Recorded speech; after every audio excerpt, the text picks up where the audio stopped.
Ni kwa mara nyingine tena, karibu sana mtazamaji wa Zone Media, tujuzane yote ambayo yanajiri katika anga za kimataifa, na hapa tunaelekea moja kwa moja huko nchini Ufilipino. Watu wasiopungua 32 wamepoteza maisha na zaidi ya 100 kujeruhiwa baada ya tetemeko kubwa la ardhi lenye ukubwa wa richa 7.8 kutikisa pwani ya kisiwa cha Mindanao kusini mwa Ufilipino mapema Jumatatu.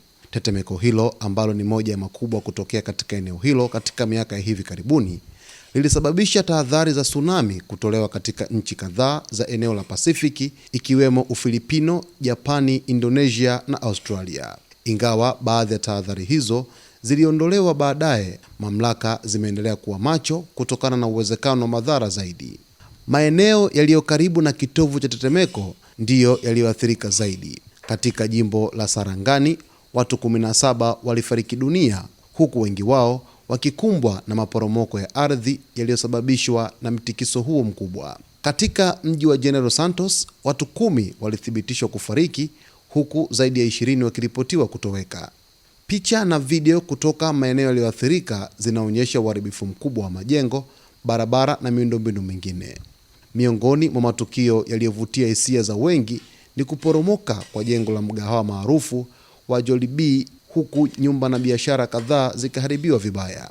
Mamlaka zimesema zaidi ya wakazi 10,000 wamehamishwa kutoka maeneo hatarishi kama hatua ya tahadhari, huku timu za uokoaji zikiendelea kutafuta manusura chini ya vifusi na kufikia maeneo yaliyokatwa na maporomoko ya ardhi.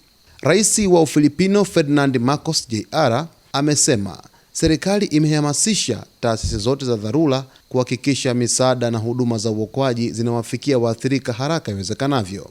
Pia ameagiza kusimamishwa kwa masomo katika maeneo yaliyoathirika wakati tathmini ya usalama ikiendelea. Tetemeko hilo limefuatiwa na mitetemeko midogo zaidi ya 130, hali inayoongeza hofu kwa wakazi wengi ambao wameendelea kukesha nje ya nyumba zao wakihofia mitikisiko mingine. Ufilipino ni moja ya nchi zinazokumbwa mara kwa mara na matetemeko ya ardhi kutokana na kuwa katika ukanda wa Pasifiki Ring of Fire, eneo lenye shughuli nyingi za kijiolojia duniani. Hata hivyo, ukubwa wa tetemeko hili na idadi ya waathirika wake vimeifanya kuwa moja ya majanga makubwa zaidi ya asili kushuhudiwa nchini humo katika kipindi cha hivi karibuni. Operesheni za uokoaji zinaendelea, huku mamlaka zikionya kuwa idadi ya vifo na majeruhi inaweza kuongezeka kadri taarifa kutoka maeneo ya mbali zinavyoendelea kupatikana. Serikali ya Ufilipino, kitu ambacho nakifanya kwa hivi sasa ni monitoring ya kiwango cha juu, kuhakikisha kwamba raia wote ambao wamekumbana na tatizo hili la tetemeko la ardhi kutokea katika kisiwa hicho basi wanakuwa katika hali ya usalama, lakini pia wanatafutiwa namna bora zaidi ya kusaidiwa ili kurejea katika majukumu yao ya siku zote.